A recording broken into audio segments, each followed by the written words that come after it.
Greetings, Slackers. It is January 30th, 2016, and I found an article I wanted to share with you over here on the Daily Gazette. Growing concern as 101 murders linked to Craigslist. And this is by Caitlin Dewey with the Washington Post. 9 days ago, a disturbing missive appeared on the Craigslist page for Tulsa, Oklahoma. I was wanting to thank Tulsa for letting me have my first kill, the post begins. It will not be my last, though. Sick.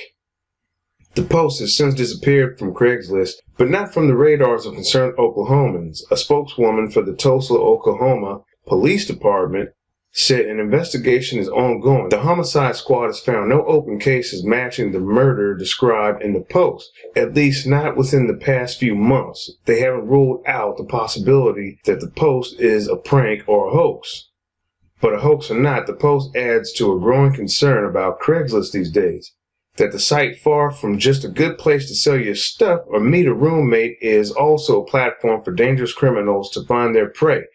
In fact, according to the Advanced Interactive Media Group, an industry watchdog and analyst, Craigslist passed the 100 murder mark just 3 weeks ago when a 22-year-old man from Gary, Indiana attempted to rob the middle-aged couple who arranged to buy his car. Their attitude is, we're safe. We have billions of safe transactions. Sure they do, said Peter Zollman, the founding principal of the AIM Group. But every single day there are also rapes, robberies, and murders linked to Craigslist, and that is a serious issue.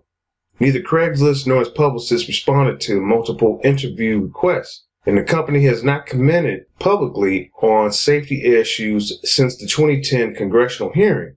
Craigslist has long maintained that the vast majority of its transactions are legitimate and that it can't be held responsible for the small minority that aren't, which is true, legally speaking. Still, some bad apples are active on Craigslist, and we don't tend to hear about them unless their crimes are particularly grim. Philip Markoff, the Craigslist killer, was accused of robbing 3 women and killing one of them after meeting them in the Craigslist personal section. He later committed suicide in prison. In 2013, 53-year-old Richard Beasley and a teenage sidekick were convicted of luring 3 men into the Ohio woods with bogus job listings, then killing them. Last April, a 30-year-old attorney was stabbed to death in the Donovan Hotel in downtown Washington. He was there to meet someone he contacted via Craigslist. If you scour the crime logs of places like Gary and Tulsa, more incidents emerge, transactions going wrong, dates turned ugly, would-be roommates or landlords or handymen who weren't quite what they said they were. On Reddit, popular horror forum called r Let's Not Meet frequently catalogs users' encounters with Craigslist sketchballs. I really love Craigslist, one post begins. However, I did run into 2 creeps who made me rethink meeting strangers alone to sell stuff. End quote. Traditionally, the majority of murders were committed by killers who knew their victims, said Jack Levin, a Northeastern University criminologist. Thanks to the internet generally and Craigslist in particular, stranger homicides have been on the increase. There are 2 things that make Craigslist a particularly attractive platform to would-be killers and other criminals, Levin said. First, Craigslist allows users to operate in total or near total anonymity, meaning that they can both pretend to be just about anyone and can expect to meet a range of potential victims. This characteristic, shared by newspaper classified ads, has also made those a theater for killers. Second, unlike newspaper ads, Craigslist postings don't require leaving a phone number or even a name.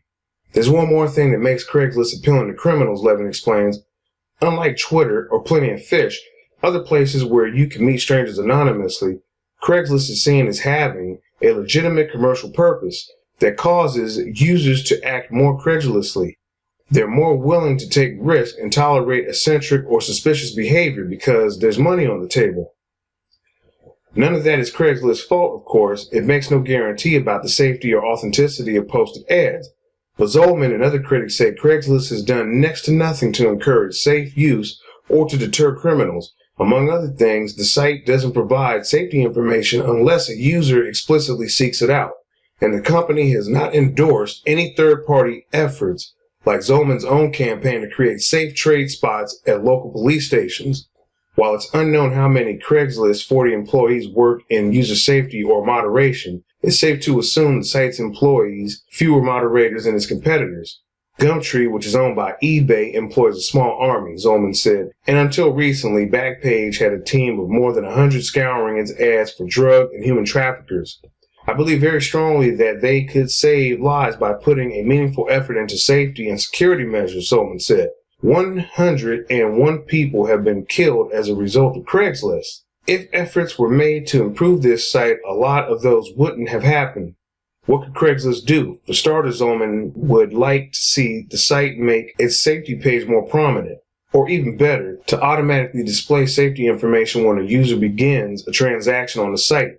He also wishes Craigslist would throw its considerable weight behind a safety exchange zone project, whether his or something like the ones being trialed in Virginia and Florida. Both advocate that Craigslist users conduct their transactions in police lobbies and parking lots where they can be monitored. Craigslist may also want to pick up the pace on responding to high-profile investigations. Even several days after Tulsa, Oklahoma, police asked Craigslist for the IP address of the user who posted the murder threat. They still hadn't received any information.